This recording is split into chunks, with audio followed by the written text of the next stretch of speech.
Occasion ఏదైనా location ఎక్కడైనా తెలుగువారి వేడుక అంటే ఆలివ్ మిఠాయి ఉండాల్సిందే. మిఠాయి అంటే ఆలివ్. ఖైరతాబాద్ మహాగణపతి శోభాయాత్రకు భక్తులు తండోపతండాలుగా విచ్చేశారు. కొద్దిసేపటి క్రితమే ఈ శోభాయాత్ర స్టార్ట్ అయినట్లుగా తెలుస్తోంది. మరి దీని రూట్ మ్యాప్ ఏంటి, ఎక్కడి నుంచి వెళ్తుంది, అలాగే ఎప్పటికీ ఇది పూర్తయి శోభాయాత్ర ఎప్పటికీ పూర్తయ్యే అవకాశం ఉంది, ఎప్పుడు నిమజ్జనం అవుతుంది, ఈ డీటెయిల్స్ మనకి లైవ్ లో సాయి అందిస్తారు. మా కొలీగ్ సాయి, శోభాయాత్ర ఎంతసేపు అయింది స్టార్ట్ అయ్యి, రూట్ మ్యాప్ ఏ విధంగా ఉంది? శిరీష 6 గంటలకు శోభయాత్ర మొదలవ్వాలని అనుకున్నప్పటికీ కూడా ఈసారి కొంత ఆలస్యమైంది. 1 గంటన్నర పాటు శోభయాత్ర ఆలస్యంగా ప్రారంభమైంది. ప్రస్తుతం శోభయాత్ర కొనసాగుతుంది. ఖైరతాబాద్ గణనాథుడు కొలువు తీరినటువంటి ప్రాంతం నుంచి మెల్లిమెల్లిగా కదులుతున్నటువంటి గణనాథుడు ఈ రోడ్ల గుండా వచ్చేటువంటి అశేష భక్త జనానికి ఆశీర్వచనాలు కల్పిస్తూ వస్తున్నటువంటి సందర్భం. ఇక్కడ కొన్ని వింత వింత గెటప్లతోటి కూడా వారి ఇక్కడికి వచ్చి వారి యొక్క భక్తులకు దర్శనమిస్తున్నటువంటి సందర్భం. ఎక్కడి నుంచి వచ్చారు? కేపీహెచ్పి.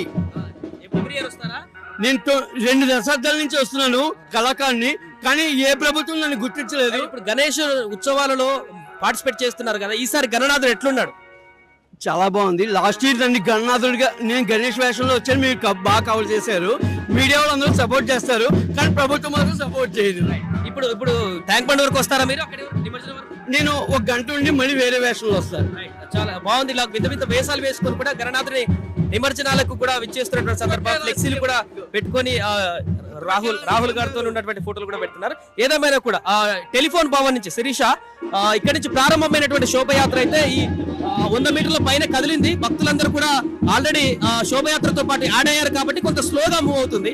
సో ఇక్కడ నుంచి ఈ కాలనీ నుంచి ఖైరతాబాద్ గణనాథుడు కొలువైనటువంటి ఈ ప్రాంతం నుంచి ఈ కాలనీ నుంచి నేరుగా టెలిఫోన్ భవన్ వద్దకు ఫస్ట్ చేరుకుంటుంది. టెలిఫోన్ భవన్ వద్ద కార్నర్ జంక్షన్ పాయింట్ అది. అక్కడి నుంచి తెలుగు తల్లి ఫ్లైఓవర్ వరకు చేరుకుని తెలుగు తల్లి ఫ్లైఓవర్ నుంచి ట్యాంక్ బండ్ వైపుగా మలుతుంది సెక్రటరేట్ మీదుగా. అక్కడి నుంచి క్రేన్ నెంబర్ 4 వద్ద ఈ యొక్క ఖైరతాబాద్ గణనాథుని నిమజ్జన కార్యక్రమం అయితే కొనసాగనుంది. ఎవ్రీ ఇయర్ మాదిరిగానే ఎక్కడైతే క్రేన్ నెంబర్ 4 ఉందో అక్కడ ఈసారి కూడా నిమజ్జన ప్రక్రియ కొనసాగించనున్నారు. ఈసారి పుష్కలంగా హుస్సేన్ సాగర్ లో కూడా నీరున్నాయి కాబట్టి నిమజ్జన ప్రక్రియకి ఎలాంటి ఆటంకాలు వచ్చేటువంటి అవకాశం లేదు. ఇప్పటికే ఏర్పాట్లు కూడా చేశారు. అక్కడ క్రేన్ డ్రైవర్లను కానీ ఆల్రెడీ రిహార్సల్స్ కూడా చేశారు. క్రేన్ కి సంబంధించి అన్ని కూడా ఇక్కడ పోలీసులు కూడా బందోబస్తు ఏర్పాటు చేశారు. ముందు వరుసలో గుర్రాలతోటి తెలంగాణ ప్రభుత్వం ప్రత్యేకంగా ట్రైన్ చేసినటువంటి పోలీసులను కూడా ఈ గుర్రాలతో సహా ఇక్కడ ముందు వరుసలో వీరి పోలీసులను కూడా ఇక్కడ ముందు పెట్టారు. ఆ తర్వాత మిగతా మీడియా పాయింట్ ఉంది. ఆ తర్వాత రోప్ వే ఒకటి ఏర్పాటు చేశారు. మెయిన్ లారీ అయితే ఏదైతే ఉందో గణనాథుడు కొలువు తీరిన లారీ, ఆ లారీ వద్దకు ఎవరు వెళ్లకుండా అక్కడ ఒక రోప్ వే ఏర్పాటు చేసి వారందరూ కూడా అక్కడ కంట్రోల్ చేస్తున్నారు. ఎన్సీసీ క్యాండిడేట్స్ కానీ వాలంటీర్స్ కానీ వారందరూ కూడా. ప్రస్తుతం అయితే ఈ యొక్క శోభయాత్ర దిగ్విజయంగా కొనసాగుతుంది. అశేష భక్తజనం అంతా కూడా ఇక్కడికి తరలి వస్తున్నారు గణనాథుడిని చూసేందుకు. పూర్తిగా 9-10 రోజుల పాటు విశేష పూజలు అందుకున్నటువంటి గణనాథుడిని చివరిగా నిమజ్జన రోజు చూడడం అంటే చాలా అద్భుతంగా భావిస్తుంటారు. ప్రతి సంవత్సరం లక్షల మంది భక్తులు ఈ యొక్క ఖైరతాబాద్ గణనాథుని శోభయాత్రలో పాల్గొంటారు. కాబట్టి 2 తెలుగు రాష్ట్రాల్లో ఉన్నటువంటి భక్తులందరికీ కూడా లైవ్ లో దృశ్యాలని అందించేటువంటి ప్రయత్నం చేస్తుంది. సో ప్రస్తుతం చూస్తున్నాం ఖైరతాబాద్ గణనాథుడు ముందుకు వస్తున్నటువంటి దృశ్యాలు, అద్భుతమైనటువంటి దృశ్యాలు. స్లోగా భక్తులకు కనిపిస్తూ భక్తులను ఆశీర్వదిస్తూ కదులుతున్నటువంటి దృశ్యాలు ఇక్కడ మనకు ప్రస్తుతం కనిపిస్తున్నాయి. సో కొంత దూరం కదిలారు, 100 మీటర్ల పైనే కదిలాడు. ఒక 6-7 గంటల సమయం వరకు ఈ నిమజ్జన ప్రాంతం ఏదైతే ఉందో ఆ 6-7 గంటల సమయం వరకు అక్కడికి వెళ్ళేటువంటి అవకాశం ఉంది.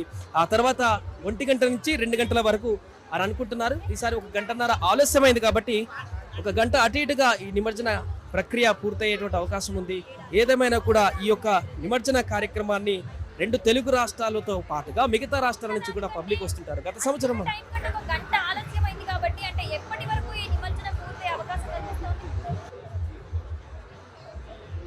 అంటే శిరీష ఫస్ట్ అనుకున్న టైం ప్రకారం 1 o'clock వరకు నిమజ్జన ప్రక్రియ పూర్తి కావాలని చెప్పి భావించారు.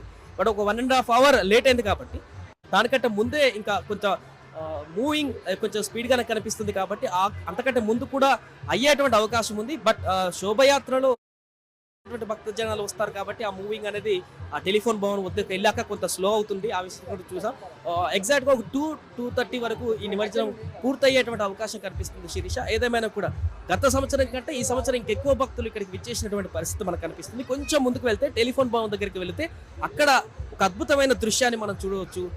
3 రూట్లు కలిసేటువంటి జంక్షన్ కాబట్టి అక్కడ కూడా చాలా మంది భక్తులు వెయిట్ చేస్తున్నారు. గణనాథుని రాక కోసం, ఆ శోభయాత్రలో పాల్గొనడం కోసం అక్కడికి వచ్చేటువంటి భక్తులకు దర్శనమివ్వడానికి గణనాథుడు కూడా తరలి వస్తున్నాడు. ఈ నేపథ్యంలోనే భక్తులందరూ కూడా ఆతృతగా అక్కడికి చేరుకుంటున్నటువంటి దృశ్యాలు మనకు కనిపిస్తున్నాయి. సో ఇక్కడ వీళ్ళందరూ కూడా పబ్లిక్ అందరూ కూడా కొంత ఇప్పుడు లోపలికి వచ్చినటువంటి పరిస్థితి, వీళ్ళందరూ కూడా చూడడానికి ఇక్కడ నుంచి ఫోన్లో దృశ్యాలను బంధిస్తున్నారు, వాట్సాప్ స్టేటస్లు పెట్టుకుంటున్నారు, ఇన్స్టాగ్రామ్లో పెట్టుకుంటున్నారు. ఇతర రాష్ట్రాలకు సంబంధించిన వారు కూడా వస్తుంటారు కర్ణాటక నుంచి. సో ప్రస్తుతం అయితే శోభయాత్ర దిగ్విజయంగా కొనసాగుతుంది శిరీష్. రైట్ సైడ్ హైదరాబాద్ మహాగణపతి శోభయాత్ర అయితే కొద్దిసేపటి క్రితమే స్టార్ట్ అయింది. యాక్చువల్గా అనుకున్న టైం కంటే 6 o'clock కంటే ఒక గంట అటు ఇటుగా స్టార్ట్ అవ్వటం వల్ల ఇది పూర్తయ్యేసరికి కూడా ఒక గంట అటు ఇటుగా అవ్వచ్చు, లేకపోతే మూవింగ్ ఫాస్ట్ గా ఉంటే గనక ఇంకొక గంట ముందే అయ్యే ఛాన్సెస్ కనిపిస్తున్నాయి. కానీ లాస్ట్ ఇయర్ కంటే ఈ ఇయర్ జనాలు ఎక్కువగా తరలి రావటం చూస్తున్న నేపథ్యంలో అక్కడ ఈ మూవింగ్ అయితే చాలా స్లోగా ఉంది. కాబట్టి 2-2.5 గంటల ప్రాంతంలో అయితే ఖైరతాబాద్ మహాగణపతి నిమజ్జనం అయితే పూర్తయ్యే అవకాశాలు కనిపిస్తున్నాయి. సుమన్ టీవీలో మీ పర్సనల్ అండ్ బిజినెస్ ప్రమోషన్స్ కోసం కింది నెంబర్ కి కాంటాక్ట్ చేయండి. డ్రగ్స్, గంజాయి లాంటి చెడు వ్యసనాలకు దూరంగా ఉండండి. తాత్కాలిక ఆనందం కోసం జీవితాలని నాశనం చేసుకోవద్దు. డ్రగ్స్ విక్రయాలు, దందాలు నిర్వహిస్తే 1800-599-6969 టోల్ ఫ్రీ నంబర్ కి కాల్ చేయండి. డ్రగ్స్, గంజాయిని నిర్మూలిద్దాం, భవిష్యత్తును కాపాడదాం.